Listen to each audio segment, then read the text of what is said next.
So ayan, meron tayong panibagong setup ngayon. Okay. So itong setup natin ay base sa katanungan ng isa sa mga ka-DIY natin.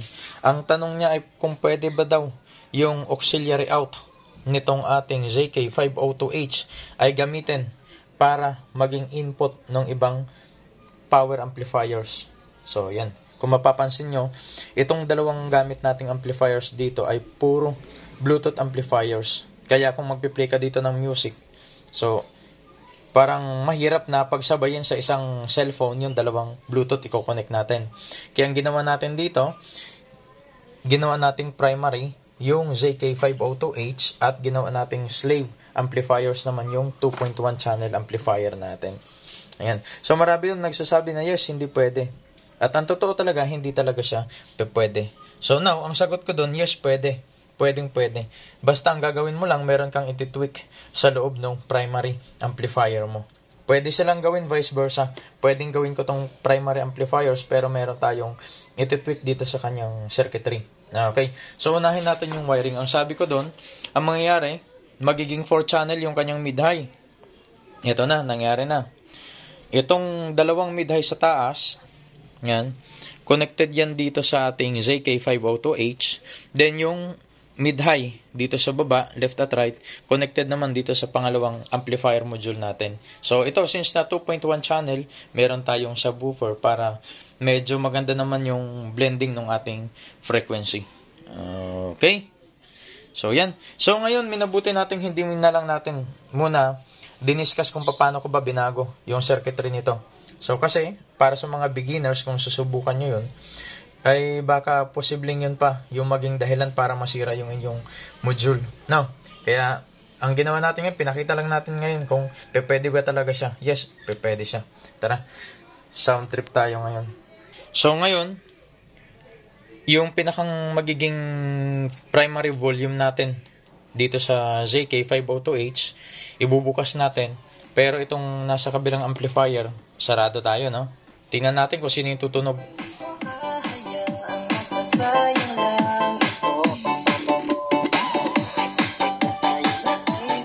So, yan. Ang tumutunog ngayon, yung dalawang mid-high sa taas.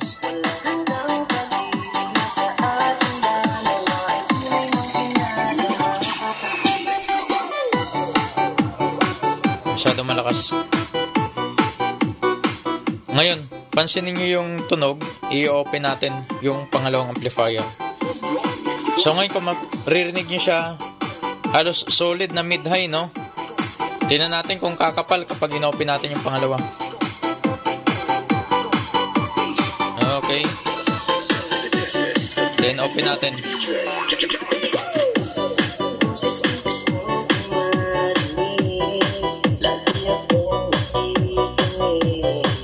Ayun, no? Kumapal na.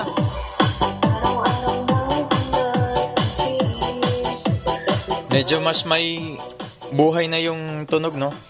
Nang dahil nagre-response na itong mga speakers natin sa ilalim. Do itong left and right na to, halos wala yung pinagkaiba sa mid-high, no? Naiba lang yung pinakang structure ng speaker natin. Pero still, ang output niyan is left and right pa rin. So yung nasa gitna, yung subwoofer natin, yun yung nagbibigay ng mas mababang frequency. Taas natin. Ayun, no? Patayin natin yung left and right sa baba. So yan. Yan yung kanyang tunog. Yan yung kanyang tunog kapag patay yung left and right sa baba. Bali, ang lumalabas na umaandar ngayon, mid-high ng taas ang umaandar at subwoofer ng pangalawang amplifier. Taas natin. Ayan.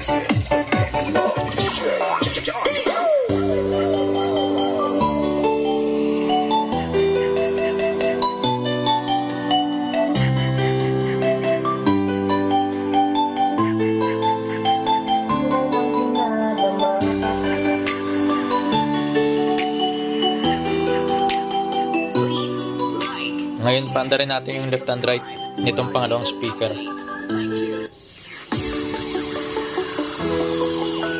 Ayun na, nagbe-blend na yung tunog.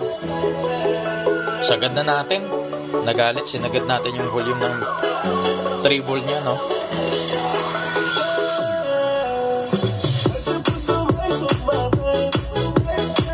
Ayan, no?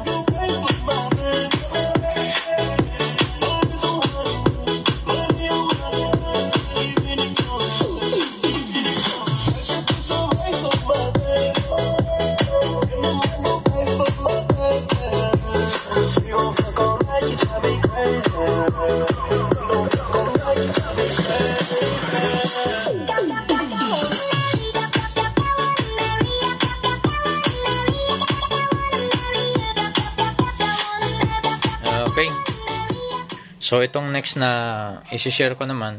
So, since na meron naman tayong mid-high dito sa baba, no? Ito yung gagawin natin primary na mid-high. Subukan naman natin i-dedicate yung kanyang frequency sa tweeter. Tingnan natin. Anyway, ito, since na ito yung mga full range, tingnan natin kung maganda yung resulta. Wait lang setup tayo. Yan. So, ngayon nag-filter lang naman tayo dito. So, dito sa unang amplifier natin, dinedicate lang natin to sa mas mataas na frequency kaya naglagay tayo ng filter. Ibig sabihin, yung magiging frequency range nitong dalawang mid-high sa taas is mas matinis, mas mataas kumpara nung ating mid-high sa baba. Plus, pinakamababang frequency itong sub natin sa baba mismo. Ayan. Off muna natin yung pangalawang amplifier. Itaas natin ngayon itong primary natin. Ayun.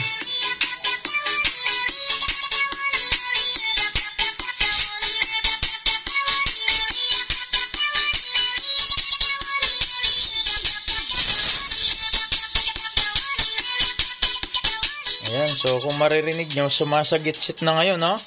Sumasagit-sit na. Pero yan is meron mga calibration pa rin yan na kung paano magmamatch yung kanilang output doon sa ating driver, no? Pero sa ngayon, testing lang tayo. Medyo sumasagit-sit na sa ngayon.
Baka may mga ka-DIY tayo na magtatanong bakit finilter ko yung dalawang speaker na left and right sa taas. Kung bakit ko siya finilter, kasi mangyayari niyan dalawang left at right, tigdo dalawang speaker. Ma-overpower niya yung sub. Kaya kung mapapansin nyo kanina nung unang testing, hindi nyo gaano nararamdaman yung sub. Kasi yung nagmi-mid-high sa atin ay 4, na-overpower niya. Ngayon, sa ginawa nating setup na to, pinatay natin yung mid-range frequency nitong dalawa sa taas, ang pumasok ngayon sa kanya ay yung matataas na frequency.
AVG Solutions.